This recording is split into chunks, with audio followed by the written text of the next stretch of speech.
Why do I belong to the Speakers Bureau? Why is it important to me?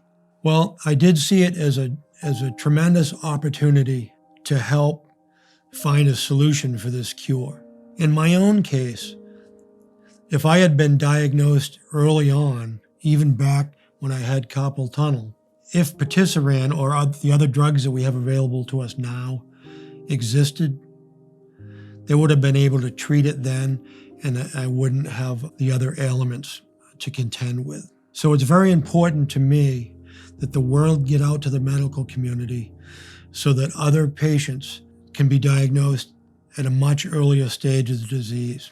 So people ask me why I'm involved with the Amyloidosis Speakers Bureau, and I have two reasons. One, I really needed to have purpose in life because so much is taken from you when you have a disease like this. And my second reason is I felt that I could be hopefully helpful to other patients with amyloidosis by spreading the word on this disease.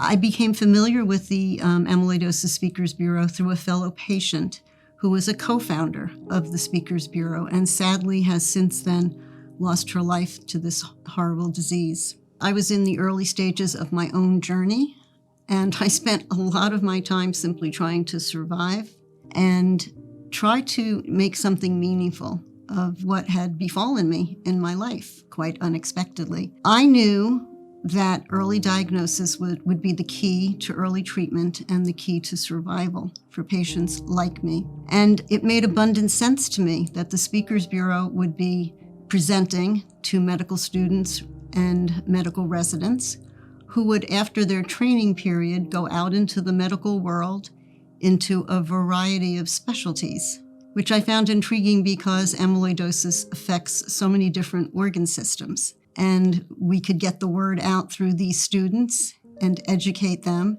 so that whatever specialty they wound up with, they would always in the back of their mind remember that amyloidosis can affect not just their specialty area, but many others as well, and they can start connecting some dots. I felt strongly that equipped with this higher level of awareness, these medical students and residents would go out into the world and, like my cardiologist, take a step back, look at the big picture, understand what amyloidosis is, order the right tests, get to a diagnosis and treatment before it's too late for patients like myself.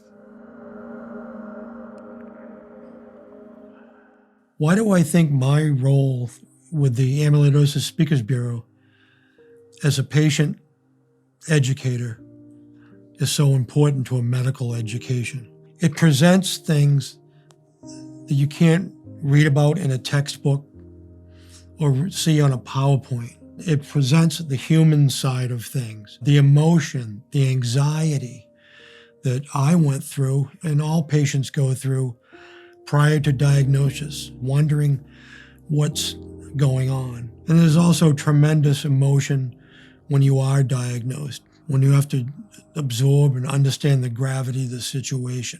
So it's important for doctors to not only have that clinical education, but also have the humanity side of it, the sense of empathy, listening to your patient, understanding what their needs are, both clinically and also as a person, if you will. Beyond bullet points and dry text, a patient educator brings humanity to the forefront.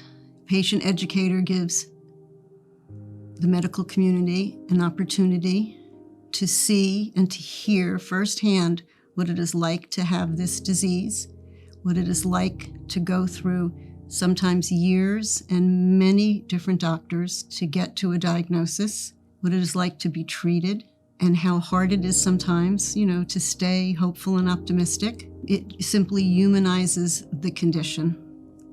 And I think it's very important in the medical field to have that opportunity to meet sort of face-to-face with the person who has the disease, because nobody knows more about amyloidosis than the person with amyloidosis. And in doing presentations to students and to residents, we get feedback. And I would say two of the things that I've read in feedback from my own presentations, really that move me the most. One is, after seeing my presentation, they know that they will never forget me and what they were able to learn from me as they move forward in their medical careers. And the second takeaway is that they think that having experienced and heard my story, they will be better doctors. And I think there's no greater result in my mind for the effort I put in as a member of the Speakers Bureau.